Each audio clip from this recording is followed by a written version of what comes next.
Do zanositve lahko pride, če ima ženska nezaščitene spolne odnose v času ovulacije ali pa nekaj dni prej.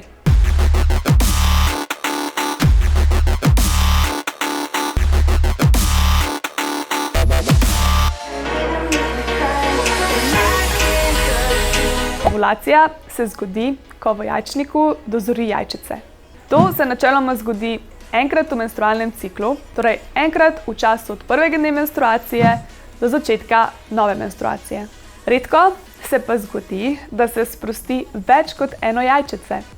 Če se sprostita dva in sta oplojena, dobimo dvojajčne dvojčke. To se bolj pogosto dogaja pri starejših ženskah, starih nad 40 let. V povprečju ovulacija nastopi 12 do 16 dni pred začetkom menstruacije. Ampak to je samo povprečje. Lahko je tudi veliko prej ali pa kasneje. Precej težko je namreč ugotoviti, kdaj zares pride do ovulacije. To, kdaj imaš menstruacijo, vedno veš. To, kdaj imaš pa ovulacijo, je pa težje ugotoviti. Ampak to ne pomeni, da se ne da. Znaki, ki jih lahko spremljaš, da veš, kdaj si ovulirala, pa so. Prvič, izcedek iz nožnice. In sicer, ko ne ovuliraš, je izcedek moten, lepljiv in gost. Nekaj dni pred ovulacijo in med ovulacijo pa je bolj bister, vlečljiv in obilnejši. Potem lahko spremljaš telesno temperaturo. V času po ovulaciji je telesna temperatura višja za 0,3 do 1 stopinje. Nekatere ženske tudi čutijo ostro bolečino v maternici, ko ovulirajo. Med ovulacijo imaš lahko večjo željo po spolnosti. Maternični vrat se premakne višje in je mehkejši na dotik. Lahko imaš tudi bolj napete prsi. Traja približno 24 ur. Tako dolgo, kot neoplojeno jajčice lahko preživi.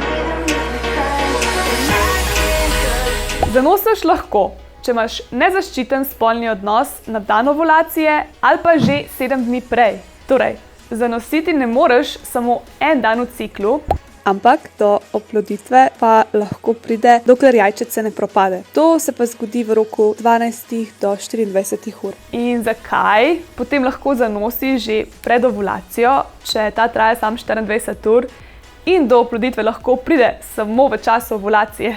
Zanosiš lahko zato, ker spermiji lahko preživijo v ženskem telesu od 5 do 7 dni. To pomeni, da če imaš nezaščiten spolni odnos pred ovulacijo, še vedno lahko zanosiš, ker spermiji počakajo na jajčice. Tem dnevom pred ovulacijo se reče plodni dnevi. Tako je, ampak to ne pomeni, da zdaj druge dni ne rabiš uporabljati zaščite, ker ne veš točno, kdaj imaš ovulacijo. In če je tvoja menstruacija neredna, sploh ne moreš določiti, kdaj imaš ovulacijo, ker se to spreminja. Ne. Sicer v idealnih razmerah bi se mogla, ampak v resnici se pa ne vedno. Dejavniki, ki na to vplivajo, so lahko starost, pa telesna teža in stres. Ampak tega, ali je prišlo do ovulacije ali ne, ne moreš vedeti, ker imaš lahko, tudi če je ni bilo, normalno menstruacijo. Pa da povzamem. Plodni dnevi, torej dnevi, ko lahko zanosiš, trajajo približno 7 dni, ker toliko časa spermiji preživijo v maternici. Do oploditve pa pride med ovulacijo, ki traja 24 ur. Težko je točno določiti, kdaj imaš ovulacijo in zato je zaščita vedno potrebna, razen če načrtuješ otroka. Strokovnjaki na Salzburški univerzi so ugotovili, da so ženske v času ovulacije pametnejše kot sicer. Imajo boljšo orientacijo v prostoru, bolje prepoznavajo obraze, oblike in pokrajine. Sklepajo, da je temu tako zato, da bi v tem času lažje našle idealnega moškega, ki bi bil oče njihovim otrokom.